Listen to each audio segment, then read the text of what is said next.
अस्सलाम वालेकुम, welcome everyone. आज सीपीसी का लेक्चर नंबर 4 है और आज का टॉपिक है judgement. Section 2 sub section 9 CPC का और order 20 rule 1 to 5 CPC judgment के टॉपिक के साथ डील करता है। आज हम क्या क्या पढ़ेंगे? आज हम पढ़ेंगे meaning and definition of judgment. इसके अलावा हम जो सेक्शन 2 सब सेक्शन 9 में जो डेफिनेशन दी है उसको समझेंगे। इसी से हम इसके एसेंशियल्स ड्रॉ करेंगे। इसके बाद हम ये पढ़ेंगे प्रोनाउंसमेंट ऑफ जजमेंट के बारे में, time limit for pronouncement of judgment, alteration in judgment, review of judgment, power to pronounce judgment written by predecessor judge, और लास्ट में हम पढ़ेंगे who is judgment debtor। ठीक है, तो सबसे पहले हम समझ लेते हैं कि जजमेंट की मीनिंग क्या है। तो जो जजमेंट लफ्ज़ है ये दो लफ्ज़ से मिलकर बना है, एक जज और दूसरा लफ्ज़ है स्टेटमेंट।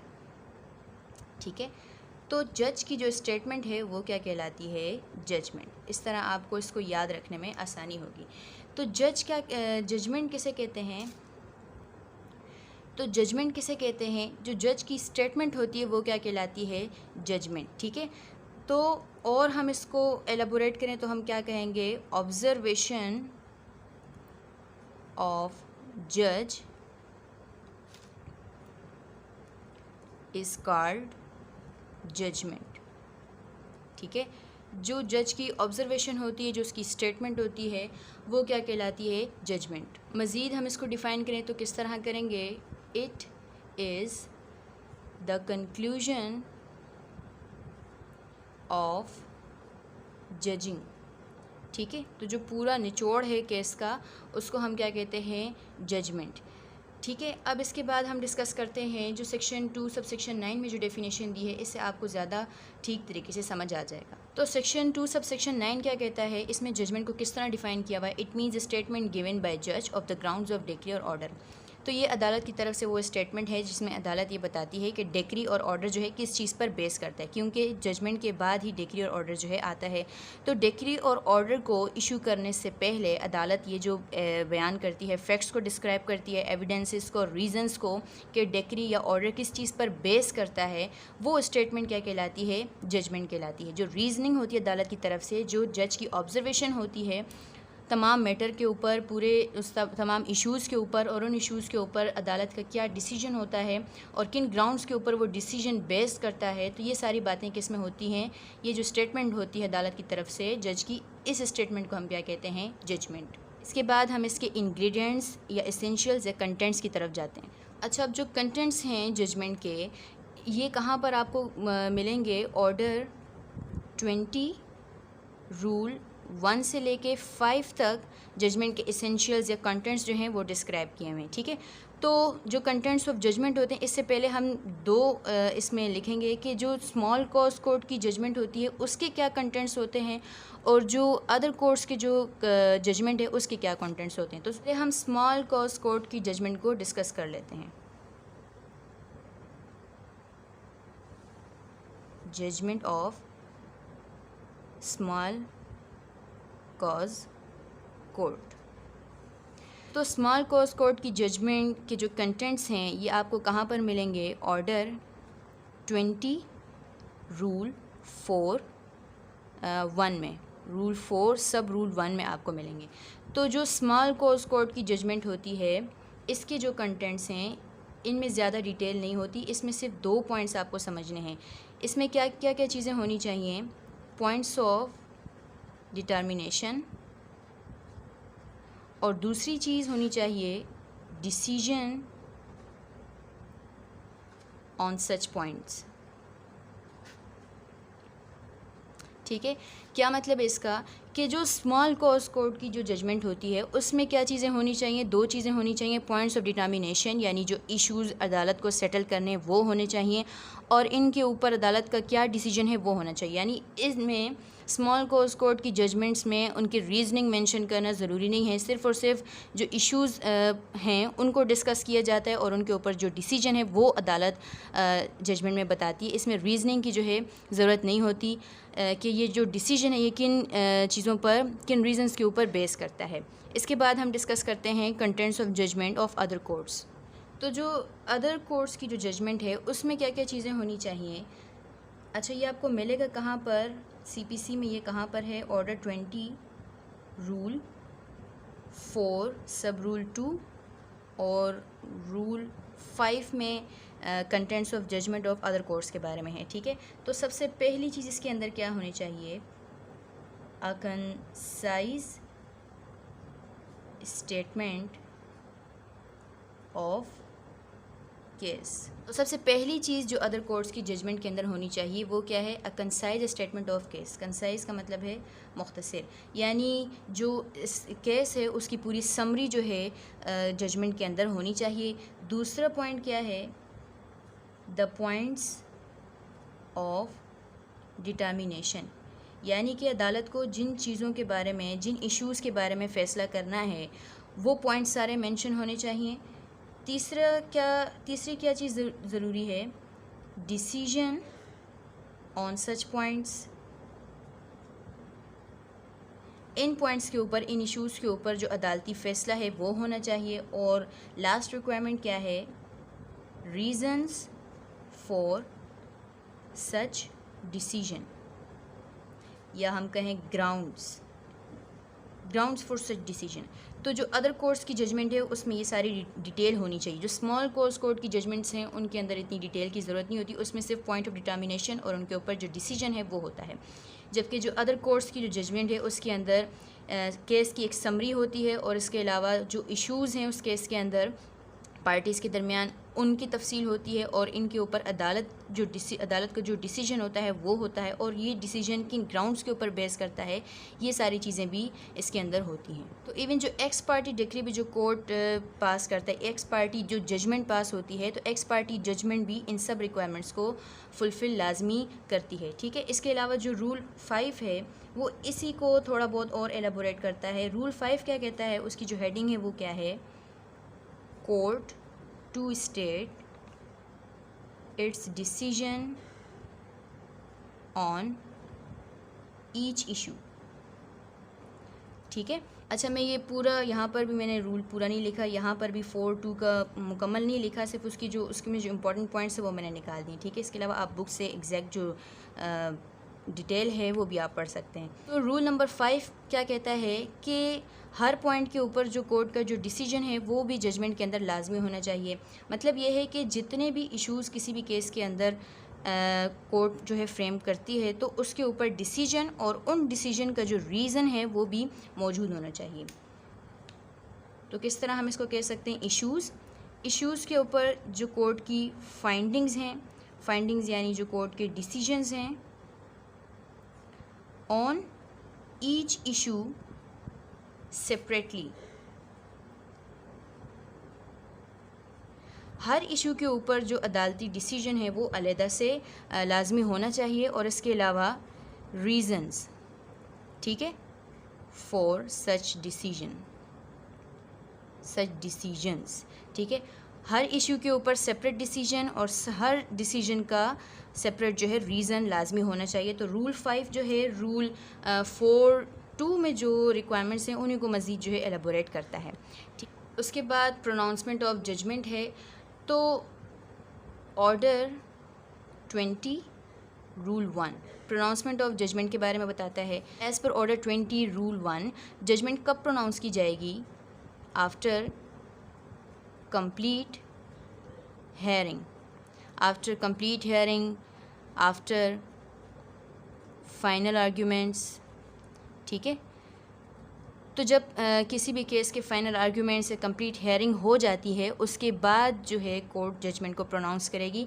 अब जजमेंट कब प्रोनाउंस की जाएगी, ड्यूरेशन इसका क्या है, तो जो जजमेंट है वो एट वंस भी प्रोनाउंस की जा सकती है या फिर ऑन सम फ्यूचर डेट। ठीक है, तो जो जजमेंट है वो फाइनल हेयरिंग, कंप्लीट हेयरिंग के बाद, फाइनल आर्ग्यूमेंट्स के बाद एट वंस उसी वक्त भी प्रोनाउंस की जा सकती है या किसी फ्यूचर डेट को भी। तो टाइम लिमिट क्या है, विद इन 30 डेज़। तो विद इन 30 डेज़ कोर्ट को जो है जजमेंट प्रोनाउंस करनी चाहिए after giving notice to parties और एडवोकेट्स। ठीक है, तो जजमेंट कंप्लीट हेयरिंग के बाद, फाइनल आर्ग्यूमेंट्स के बाद प्रोनाउंस की जाएगी और ओपन कोर्ट में प्रोनाउंस की जाएगी। और ये एट वंस भी प्रोनाउंस की जा सकती है या फिर किसी फ्यूचर डेट को भी प्रोनाउंस की जा सकती है। बट 30 डेज़ से ज़्यादा लेट नहीं होना चाहिए, विद इन 30 डेज़ जो है अदालत को जजमेंट प्रोनाउंस करनी चाहिए। तो रूल 3 क्या कहता है? रूल 3 ये कहता है कि जजमेंट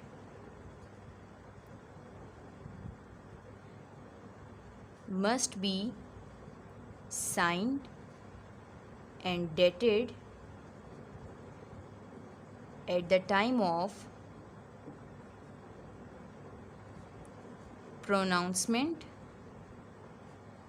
प्रोनाउंसमेंट का मतलब क्या है? यानी अनाउंसमेंट, ठीक है, किसी चीज़ का ऐलान करना। Time of pronouncement of judgment, ये कहाँ पर मेंशन है?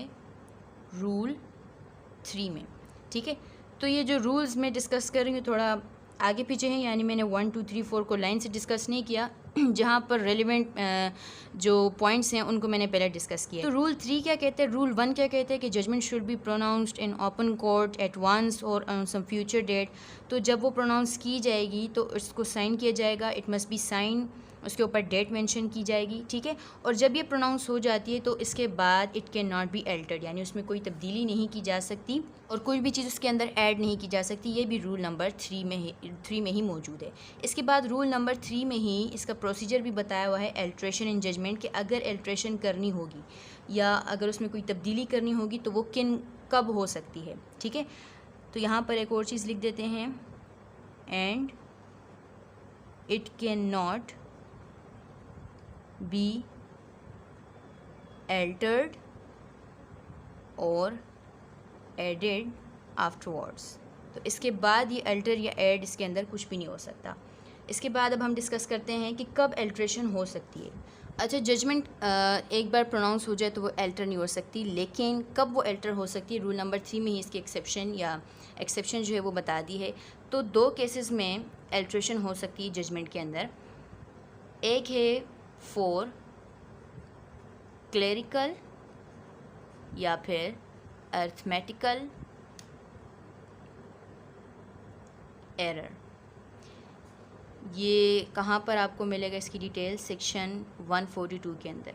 यानी कि अगर जजमेंट के अंदर कोई क्लर्क की वजह से कोई एरर आ जाए, यानी कि क्लरिकल मिस्टेक आ जाए, या फिर कोई अर्थमेटिकल एरर हो। अर्थमेटिकल का मतलब क्या है? यानी नंबर्स में कोई एरर हो, यानी कि डिवाइड, मल्टीप्लाई, प्लस माइनस में अगर कोई गलती हो जाए तो वो अर्थमेटिकल एरर है।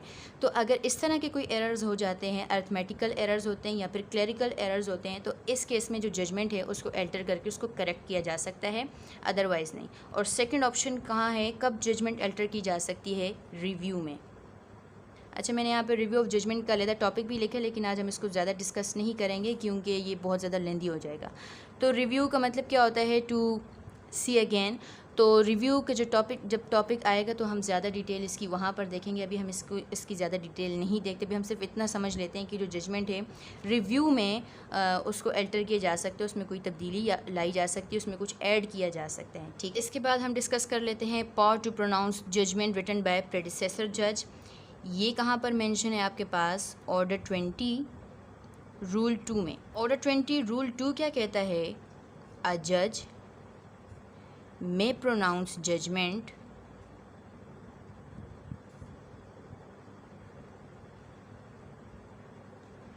written by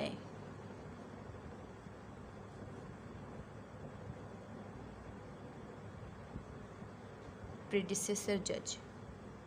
तो जो सक्सेसर जज है, जो सक्सेसर है, वो प्रेडिसेसर जज की जो जजमेंट रिटन है, अगर रिटर्न मौजूद है तो उसको प्रोनाउंस कर सकता है, ठीक है। तो यहाँ पर लफ्ज़ में मौजूद है, यहीं से आपको पता चल गया कि ये कोई मैंडेटरी प्रोविज़न नहीं है, ये सिर्फ परमिसिबल प्रोविज़न है, ठीक है। यानी कि ये कोर्ट को इम्पावर करता है कि जो अगर सक्सेसर जज अगर करना चाहे, उसकी जजमेंट को प्रोनाउंस करना चाहे तो कर सकता है, ठीक है। लेकिन ज़रूरी ये है कि प्रेडिसेसर जज ने वो जजमेंट लिखी भी हो। अगर ऐसा है कि उसने जजमेंट लिखी ही नहीं है तो जो सक्सेसर जज है वो उस जजमेंट को नहीं लिख सकता, उस वक्त तक नहीं लिख सकता जब तक कि वो उस केस के फाइनल आर्ग्यूमेंट्स को एक बार सुन नहीं लेता। जब तक कि वो ख़ुद आर्ग्यूमेंट्स को नहीं सुनेगा तब तक वो जजमेंट को लिख नहीं सकता, ठीक है। अब ये प्रेडिसेसर जज कौन सा जज होता है? वो जज हु हैज़ बीन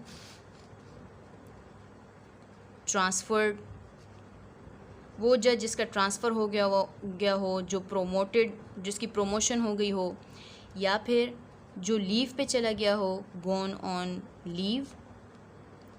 और थर्ड पॉइंट क्या है, सीज्ड टू होल्ड ऑफिस। ठीक है, फॉर एग्जांपल रिटायर हो गया हो। ऑर्डर 20 रूल 2 सक्सेसर जज को एम्पावर करता है कि जो प्रेडिसेसर जज है, यानी वो जज जिसका ट्रांसफ़र हो गया है, जो लीव पर चला गया है या सीज टू होल्ड ऑफिस है, रिटायर हो चुका है, तो उसकी लिखी हुई जजमेंट को जो नया जज है उसकी जगह पर, यानी उसका जो सक्सेसर है, वो उसको प्रोनाउंस कर सकता है इन ओपन कोर्ट। ठीक है, लेकिन अब अगर ऐसा है कि प्रेडिसेसर जज ने फर्दर आर्ग्यूमेंट्स वगैरह सुने हैं लेकिन उसने जजमेंट लिखी नहीं है, judgment not written by predecessor जज, तो ऐसी मामले में फिर जो सक्सेसर जज है वो जजमेंट प्रोनाउंस तब तक नहीं करेगा, तब तक लिखेगा भी नहीं जब तक कि वो फाइनल आर्ग्यूमेंट्स को एक बार सुन नहीं लेता। तो अगर तो इस प्रेडिसेसर जज ने ट्रांसफ़र होने के बाद या लीव पर जाने के बाद या रिटायर वगैरह होने के बाद अगर कोई जजमेंट लिखी है तो उसकी कोई वैल्यू नहीं होती थी। एक और चीज़ जो समझ लें वो ये है कि जो ऑर्डर 20 रूल 2 में जो सक्सेसर जज को जो पावर दी हुई है वो सिर्फ तब है कि जब जो जजमेंट है वो रिटर्न होगी, लेकिन अगर जजमेंट रिटर्न नहीं है तो तब ऐसा नहीं हो सकता। ठीक है, तो सक्सेसर जज कैन प्रोनाउंस जजमेंट, ठीक है, बट सक्सेसर जज can not write judgment without hearing arguments. ठीक है, जो ऑर्डर 20 रूल 2 है वो सिर्फ ये एम्पावर करता है कि अगर जो जजमेंट सक्सेसर जज ने लिखी हुई है सिर्फ उसको प्रोनाउंस किया जा सकता है, लेकिन अगर उसने लिखी हुई नहीं है तो सक्सेसर जज लिख नहीं सकता उस जजमेंट को जब तक कि वो आर्ग्यूमेंट्स को सुनेगा नहीं। जब वो आर्ग्यूमेंट्स को सुनेगा उसके बाद वो जजमेंट लिख सकता है और उसके बाद उससे प्रोनाउंस कर सकता है। इसके बाद हमारे पास है कि जजमेंट डेटर किसको कहते हैं। तो जजमेंट डेटर वो होता है जिसके अगेंस्ट डिक्री या ऑर्डर जो है पास होती है, तो वो क्या कहलाता है, जजमेंट डेटर। तो सबसे पहले केस के मुकम्मल ख़त्म होने के बाद, आर्ग्यूमेंट्स मुकम्मल होने के बाद जजमेंट आती है, जजमेंट के बाद डिक्री और या फिर ऑर्डर पास होता है। तो वो शख्स जिसके ख़िलाफ़ डिक्री या ऑर्डर आता है वो क्या कहलाता है, जजमेंट डेटर। अच्छा, ये जो डेफिनेशन है इसकी डेफिनेशन आपको मिलेगी सेक्शन 2 सबसेक्शन 10 CPC। इसमें आपको जजमेंट डेटर की जो है डेफिनेशन मिल जाएगी। तो इसेंशियल्स ऑफ जजमेंट या इंग्रेडिएंट्स ऑफ जजमेंट, इसकी हम ज़रा समरी बनाते हैं। पहले हम जो सेक्शन 2 सबसेक्शन 9 में जो डेफिनेशन है कुछ इसेंशियल्स हम वहाँ से निकालते हैं। तो उसके अंदर इसके तकरीबन दो इसेंशियल्स हैं। पहला इसेंशियल उसमें से क्या बनता है, it is the statement given by जज। ठीक है, तो ये जज की स्टेटमेंट है, उसकी रीजनिंग है, उसकी ऑब्जर्वेशन है। ठीक है, किसके बारे में, स्टेटमेंट किस चीज़ के बारे में है, अबाउट ग्राउंड्स ऑफ डिक्री या ऑर्डर। तो ये स्टेटमेंट किस बारे में है कि जो डिक्री या ऑर्डर आएगा इसके बाद, जजमेंट के बाद, वो किन चीज़ों के ऊपर बेस करता है। थर्ड हमारे पास क्या है कि इसके कंटेंट्स क्या क्या होने चाहिए। ठीक है, what should be it's contents. तो इसके लिहाज से, कंटेंट्स के लिहाज से फिर ये दो में डिवाइड हो जाती है, क्योंकि स्मॉल कॉज कोर्ट की जो जजमेंट्स हैं उनके कंटेंट्स ज़्यादा नहीं होते, वो कम हैं, और जो अदर कोर्ट्स हैं उनके जो कंटेंट्स हैं वो अलहदा हैं। ठीक है, तो कंटेंट्स के लिए इसको हम दो में डिवाइड करते हैं, contents of judgment of small cause courts. तो जो स्मॉल कॉज कोर्ट्स होते हैं उनकी जजमेंट के अंदर क्या क्या चीज़ें होनी चाहिए, दो चीज़ें होनी चाहिए सिर्फ। पॉइंट्स ऑफ डिटर्मिनेशन, यानी कि जो इश्यूज़ हैं जिनको सेटल करना है वो मेंशन होने चाहिए इस जजमेंट के अंदर। और सेकेंडली क्या चीज़ होनी चाहिए, डिसीजन ऑन सच पॉइंट्स। क्या मतलब है इसका कि जो स्मॉल कॉज कोर्ट की जो जजमेंट हैं उनके अंदर सिर्फ दो चीज़ें होनी चाहिए, पॉइंट्स ऑफ डिटर्मिनेशन, यानी कोर्ट ने जिन जिन इश्यूज़ को सेटल करना है वो होने चाहिए और उनके ऊपर कोर्ट की क्या ऑब्जर्वेशन है, क्या डिसीजन है, वो इसके अंदर होना चाहिए। ठीक है, उसके बाद हम देखते हैं contents of judgment of other courts, यानी स्मॉल कोर्ट्स के अलावा जितने कोर्ट्स हैं उनकी जो जजमेंट है उसके अंदर क्या क्या चीज़ें होनी चाहिए। तो इसके अंदर 4 चीज़ें होनी चाहिए। पहली चीज़ क्या है, समरी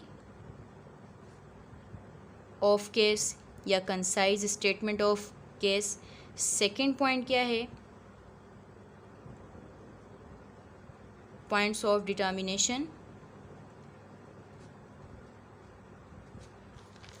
थर्ड पॉइंट हमारे पास क्या है, डिसीजन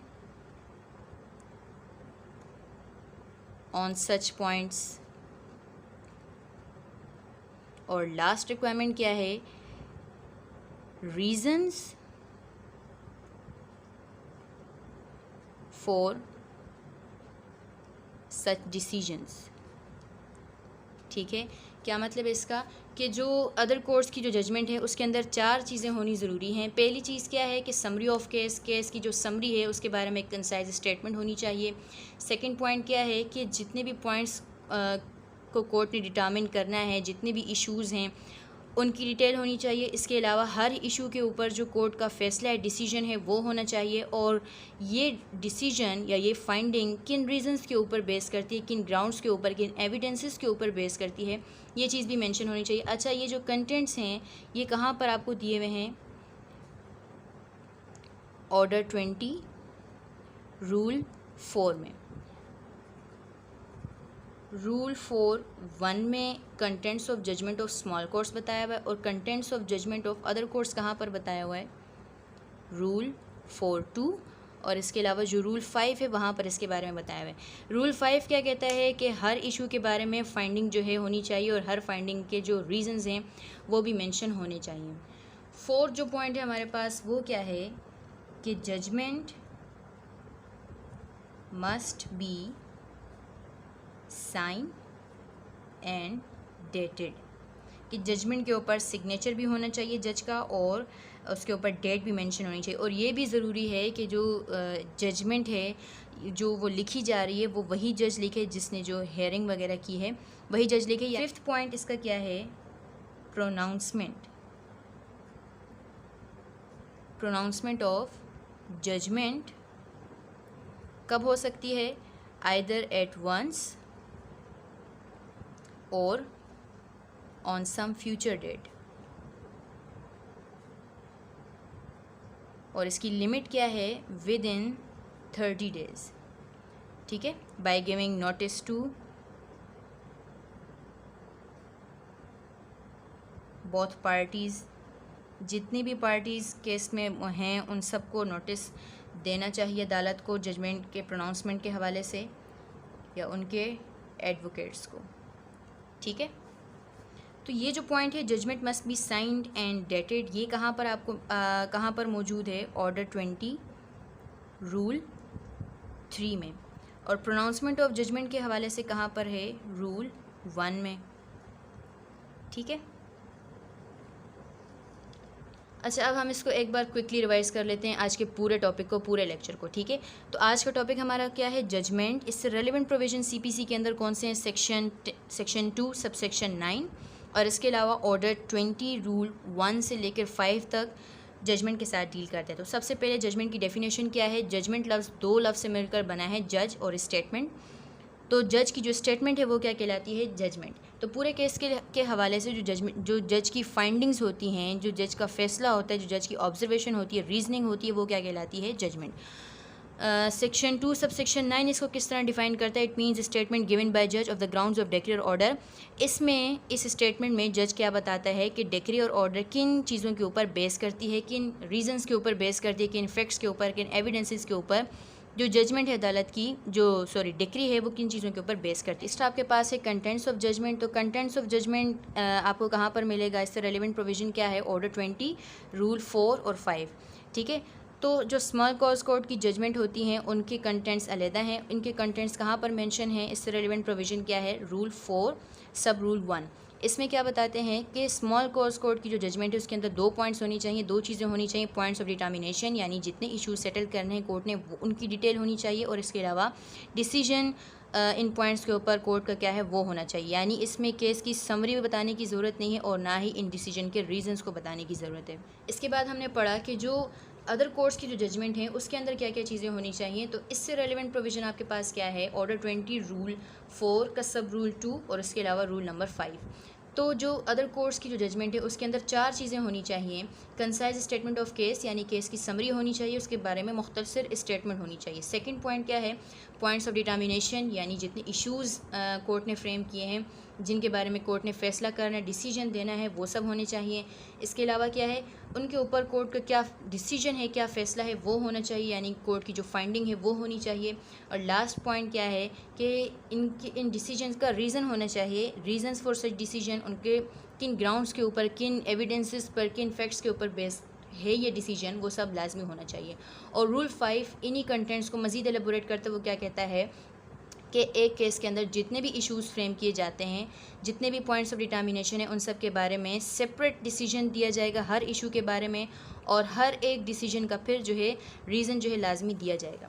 इसके बाद एक मोस्ट इंपॉर्टेंट इंग्रेडिएंट या रिक्वायरमेंट जजमेंट की क्या है कि जजमेंट मस्ट बी प्रोनाउंस्ड। तो प्रोनाउंसमेंट ऑफ जजमेंट, इससे रेलिवेंट प्रोविजन कौन सा है, ऑर्डर 20 रूल 1।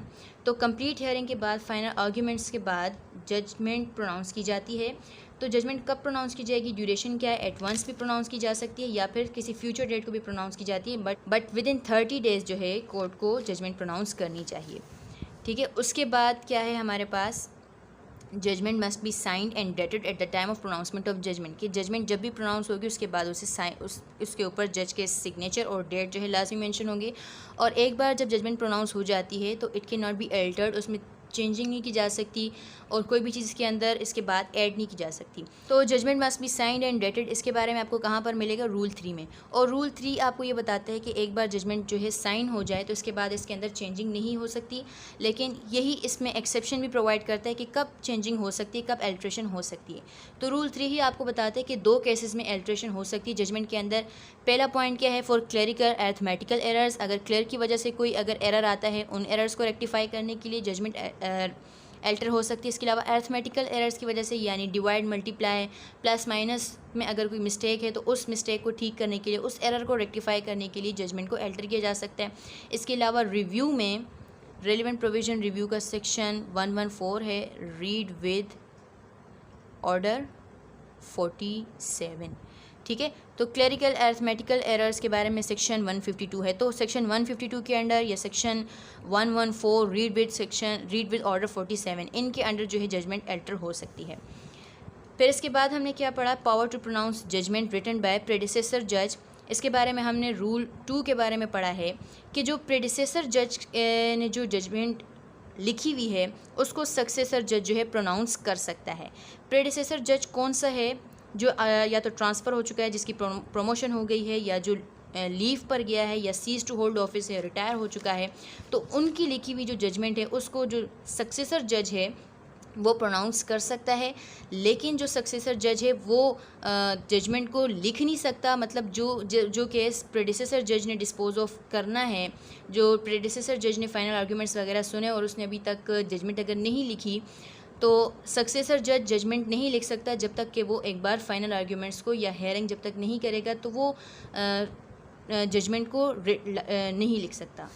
नेक्स्ट आपने पढ़ा छोटा सा टॉपिक है जजमेंट डेटर का, कि जजमेंट डेटर कौन होता है। तो वो शख्स, वो पर्सन जिसके अगेंस्ट डेक्रे ऑर्डर पास होता है जजमेंट के बाद, वो क्या कहलाता है, वो कौन कहलाता है, जजमेंट डेटर। इसकी जो डेफिनेशन है वो कहाँ पर है, रेलिवेंट प्रोविजन है सेक्शन 2 सब सेक्शन 10। तो एसेंशियल्स हमने इस टोटल से ड्रॉ किए, जो डेफिनेशन है सेक्शन 2 सब सेक्शन 9 में, और जो ऑर्डर 20 रूल 1 से लेकर 5 तक जितने भी जजमेंट के बारे में सारी बातें हैं उससे हमने इसके एसेंशियल्स ड्रॉ किए हैं जजमेंट के। तो जजमेंट क्या होती है, स्टेटमेंट ऑफ जज on the grounds of decree और ऑर्डर। ठीक है, तो पूरी समरी इसकी क्या निकलती है, एसेंशियल्स क्या बनते हैं कि it is a statement given by जज। सेकंड पॉइंट क्या है कि स्टेटमेंट किसके बारे में है, डिक्री और ऑर्डर के ग्राउंड्स के बारे में है कि ये किस चीज़ के ऊपर बेस करती हैं। इसके बाद हमारे पास है कंटेंट्स ऑफ जजमेंट।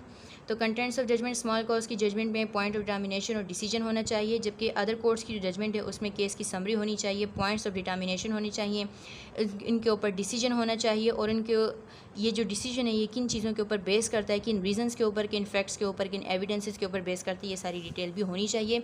इसके अलावा judgment must be pronounced in open court और at the time of pronouncement it must be signed and dated. ठीक है, और जो ये प्रोनाउंसमेंट है ये एडवांस भी हो सकती है और किसी फ्यूचर डेट पे भी हो सकती है। ठीक है, तो इसकी एक बार हम मुकम्मल तौर पे समरी देख लेते हैं। तो सेक्शन 2 सब सेक्शन 9 में डेफिनेशन मौजूद है, डेफिनेशन ऑफ जजमेंट। उसके बाद इससे रेलिवेंट प्रोविजंस कहाँ पर हैं, ऑर्डर 20, रूल 1 से लेकर 5 तक। जो रूल नंबर 1 है वो किसके बारे में बताता है, प्रोनाउंसमेंट ऑफ जजमेंट। रूल 2 किसके बारे में बताता है, पावर ऑफ सक्सेसर जज to pronounce judgement of his प्रेडेसेसर जज। रूल नंबर 3 आपको क्या बताता है, judgment must be sign and dated, और इसी में आपको एल्ट्रेशन के बारे में बताया हुआ है। तो एल्ट्रेशन ऑफ जजमेंट का रेलेवेंट प्रोविजन भी रूल 3 है। रूल 4 का जो सब रूल 1 है उसमें किसके बारे में बताया हुआ है, contents of judgment of small cause court, जबकि रूल 4(2) और जो रूल 5 है इसमें किसके बारे में बताया हुआ है, contents of judgment of other courts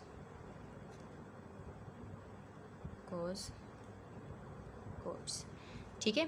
तो पूरी समरी क्या है कि जजमेंट की डेफिनेशन सेक्शन 2 सब सेक्शन 9 में है। उसके बाद ऑर्डर्स हैं, ऑर्डर 1 से लेकर 5 तक। रूल नंबर 1 में क्या है, pronouncement of judgment. Rule number 2 भी प्रोनाउंसमेंट से ही रिलेटेड है, लेकिन इसमें क्या है, सक्सेसर जज प्रेडेसेसर जज की लिखी हुई स्टेटमेंट को प्रोनाउंस कर सकता है, लिखी हुई जजमेंट को। रूल नंबर 3 क्या कहता है कि it must be sign and dated at the time of pronouncement of judgment and can not be afterward altered. तो एल्ट्रेशन कब हो सकती है, उसके बारे में भी रूल नंबर 3 में बताया, उसको हमने डिस्कस कर लिया है। इसके अलावा कंटेंट्स ऑफ जजमेंट के लिए रेलेवेंट प्रोविजन रूल 4 और रूल 5 हैं। रूल 4 सब रूल 1 में स्मॉल कॉज कोर्ट की जजमेंट के कंटेंट्स हैं, और रूल 4(2) में और रूल 5 में अदर कोर्ट्स की जजमेंट के कंटेंट्स हैं। ठीक है, thank you so much for watching.